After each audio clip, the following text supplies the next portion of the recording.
అందరికీ నమస్కారం అండి. నేను మీ మాధురి. ఇప్పుడే ఎన్టీవీలో ఒక న్యూస్ చూశాను. Duvvada Srinivas, Madhuri pre wedding shooting Tirumala మాడవీధి. ఏంటి ఆ న్యూస్లో?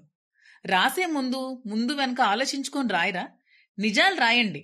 అంతేగాని మీకు తోచింది, మీకు నచ్చింది ఏదో ఇతరుల మీద బురద జల్లాలని ఇష్టం వచ్చిన వార్తల్ని రాయడం అనేది చాలా తప్పు. న్యూస్ ఛానల్స్ అనేవి నిజాల్ని జనాలకు చూపించే విధంగా ఉండాలి కానీ ఇలాంటి చెత్త పనికిమాలిన న్యూస్లు రాయడానికి కాదు న్యూస్ ఛానల్స్ ఉన్నవి. నిజంగా మేము ప్రీ వెడ్డింగ్ షూటింగ్ తీసుకుంటే మీరు రాయాలి. సో ఇదే శారీలో కదా నాకు చూపించారు. శ్రీనివాస్ గారు బ్లూ కలర్ షర్ట్ లో ఉన్నారు కదా. శ్రీనివాస్ గారు నేను కలిపి ఈ డ్రెస్ తో నేను శ్రీనివాస్ గారితో కలిపి తీసుకున్న ఒక్క ఫోటో అయినా పోస్ట్ చేయండి. పోస్ట్ చేసి అప్పుడు రాయండి ప్రీ వెడ్డింగ్ షూట్ తీసుకున్నామని. ఇష్టం వచ్చినట్టు ఎలా అండి అలా వార్తలు రాసేస్తారు? మీకేది తోచితే ఏది నచ్చితే ఆ వార్త అది పెట్టేయడమేనా? అది యువతల మనసుల్ని ఎంత బాధ పెడుతుందో ఆలోచించరా?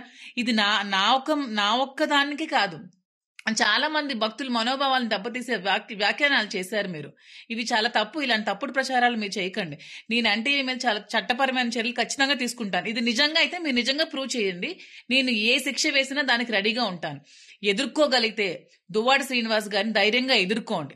అంతేగాని ఇలాంటి చెత్త న్యూస్లు, పనికిమాలిన న్యూస్లు పెట్టి ఇలా డీఫేమ్ చేయాలని ట్రై చేయకండి. నిజంగా మీకు దమ్ముంటే దువ్వాడ శ్రీనివాస్ గారిని డైరెక్ట్ గా ఎదుర్కోండి. అది మీరే చేశారో, మీ వెనక ఎవరైనా ఉండి నడిపించారో వాళ్ళకి అందరికీ చెప్తున్నాను. మీరు ధైర్యంగా ఫేస్ చేయాలంటే నన్నైనా శ్రీనివాస్ గారినైనా ఫేస్ చేయండి. అంతేగాని ఇలాంటి ఫేక్ న్యూస్లు, ఫేక్ వార్తలు పెట్టి జనాల్ని మభ్యపెట్టకండి. ఎందుకంటే తిరుమల, తిరుపతి అనేది చాలా పవిత్రమైన స్థలం. దీన్ని ప్రజలు చాలా పవిత్రంగా భావిస్తారు. ఇలాంటి చోట్ల ప్రీ వెడ్డింగ్ షూట్లు అవి ఇవి అంటే వాళ్ళ మనోభావాలు కూడా దెబ్బతింటాయి.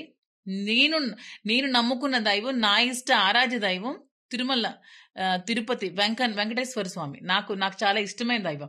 నేను ఇప్పుడే కాదు, బ్రహ్మోత్సవాలకి చాలా ఇయర్స్ నుంచి నేను బ్రహ్మోత్సవాల్లో పార్టిసిపేట్ చేస్తున్నాను. చాలా ప్రోగ్రామ్స్ ఇవ్వడం జరిగింది. ఇలాంటి తప్పుడు ప్రచారాలు చేయడం అనేది చాలా తప్పు.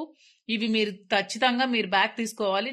మీరు అపాలజీ చెప్పాల్సిందే. లేదంటే నేను చట్టపరమైన చర్యలు ఖచ్చితంగా ఎన్టీవీ మీద తీసుకుంటాను. నేను కేసు ఫైల్ చేస్తాను.